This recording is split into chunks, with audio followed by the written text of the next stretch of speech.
pemirsa, bersama saya Nadia Hijriah, inilah Times to Talk. Kali ini kita akan membahas berita-berita hoax yang tengah beredar di media sosial. Dan langsung saja kita masuk ke berita pertama.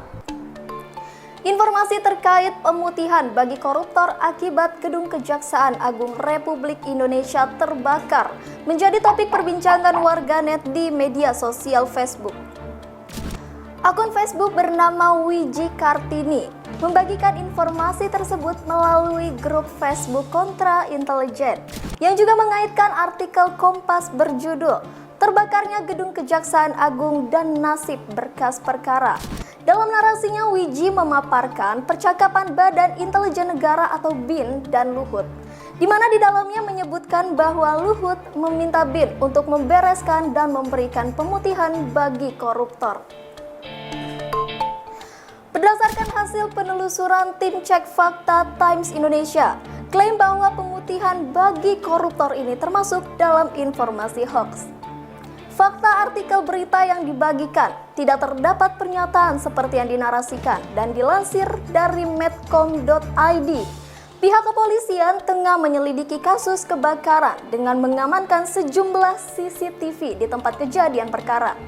Dilansir pula dari kompas.com, Jaksa Agung Sanitiar Burhanuddin memastikan berkas penanganan perkara dan para tahanan aman dari kebakaran yang terjadi di Gedung Utama Kejaksaan Agung. Gedung Utama Kejagung yang terbakar bukanlah lokasi penyimpanan berkas penanganan perkara dan tempat tahanan. Diperkuat pula oleh pernyataan Kepala Penerangan Hukum Kejaksaan Agung Republik Indonesia, Hari Setiono, yang mengatakan Kejagung juga memiliki data cadangan seandainya data pada berkas yang disimpan di gedung tersebut terdampak kebakaran. Baik pemirsa, kita lanjut ke berita kedua. Ahok ancam bubarkan Pertamina jika dalam 7 bulan tidak untung. Beredar narasi di media sosial bahwa Basuki Cahayapurnama alias Ahok pernah mengancam akan membubarkan Pertamina jika dalam 7 bulan tidak untung. Hal itu dibagikan oleh akun Twitter Mas Pio atau Mas Piu Ori dengan narasi viral, sesumbar Ahok, 7 bulan gak untung gua bubarin, sekarang tekor 11 triliun.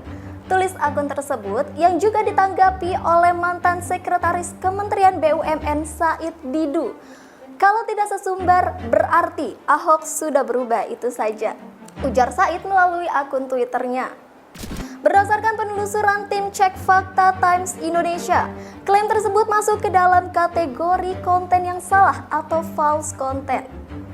Berita yang dibagikan di Twitter berasal dari lansiran portal islam.id. Berita tersebut ternyata mengutip wawancara Ahok dengan Andi Noya yang masih tersedia di laman YouTube Kick Andy Show, dan wawancaranya pun dilakukan secara daring melalui Instagram. Dalam video itu, awalnya Ahok menyebut akan menerapkan sistem jenjang karir baru di Pertamina dan menerapkan sistem e-procurement.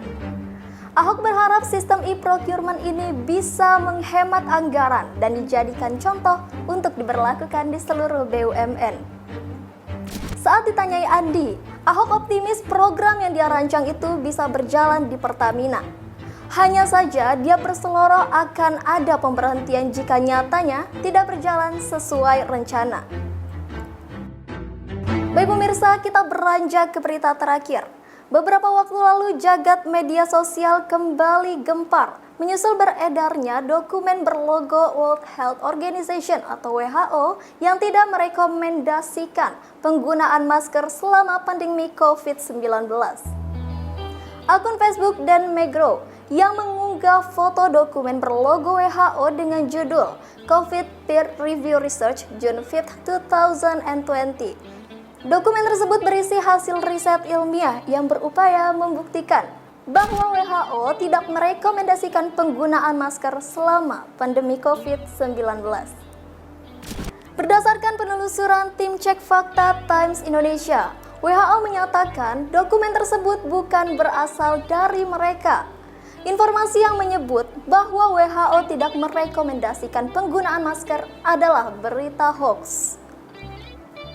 Faktanya, pemakaian masker telah menjadi pedoman dari WHO sejak munculnya wabah COVID di Wuhan, China pada 2019 silam.